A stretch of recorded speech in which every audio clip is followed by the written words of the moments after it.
तो आज हम बनाने वाले कैसे कस्टम बनाते हैं 1-2 राउंड में। तो कस्टम कहाँ से मिलते वो दिखा दूँ पहले आपको। तो देखो यहाँ पर ये वाला टोकन कहाँ गया, ये हाँ ये वाला टोकन से कस्टम मिल जाता है आराम से चिल भावे। ঠিক আছে এই টোকেন দিয়ে কাস্টম নিতে পারবেন। আর একটা আছে হলো এইটা, এখানে 24 ঘন্টা এখনো দিতেছে, এটা নিতে পারবেন। আর একটা গিল্ডে থাকার কথা, তো গিল্ডে যাই, গিল্ডে 5 লেভেলে গেলে আমাদের গিল্ড লেভেলটা খুব কম। এখানে আমরা যাবো, যাওয়ার পর আপনাদের দেখাবো আর কীভাবে কাস্টম বানাবেন।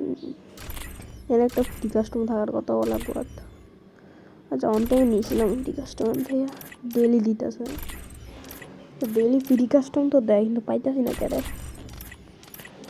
বাদ দেওয়া যাক, এটা আমার দরকার নাই, দিবে না ভাই ফ্রি কাস্টম, পারা যায় মেনতে। আমি চুপচাপ যাবো, এই যে নিচে কাস্টমার ক্লিক করবো, ক্লিক করার পর আবার নিচে ক্লিক করবো, কাস্টমার নাম সেট করবো। এখানে আমি আলফার নাম সেট করে দিই যেটা আমার পছন্দ, বললাম এ লেখা দিই একটা, শেষ কাস্টমার নাম। আর এখানে কাস্টমার পাসওয়ার্ড দিবেন, না হলে অন্য প্লেয়াররা আপনাদের কাস্টমার ঢুকে যাবে।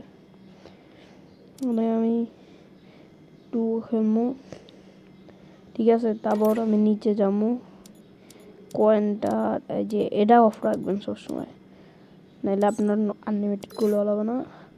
এখানে কয়েন বেশি রাখবেন। তারপরে কি বলে সব কিছু ঠিকঠাক হলে একটু দেখে নিই ঠিকঠাক, ওটা এইচপি 200 নেই, 200 রাখবো। তারপর এইগুলোর দরকার নেই, ঠিক আছে। আমি কাস্টমার ক্লিক করে দেবো, করে দেওয়ার পর আপনার যদি কোনো ভুল হয়, ঠিক আছে, যে কোনো ভুল এই যে এখানে ক্লিক করবেন, এবার ঠিক করে নেবেন। ঠিক করে নেওয়া শেষ, কাম খতম, পয়সা হজম, ঠিক আছে। তো ঠিক করে নেব আমরা।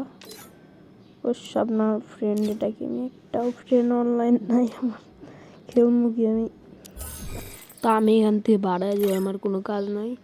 তো এইভাবে আপনি কাস্টমার বানাবেন, লাইক করে দিন।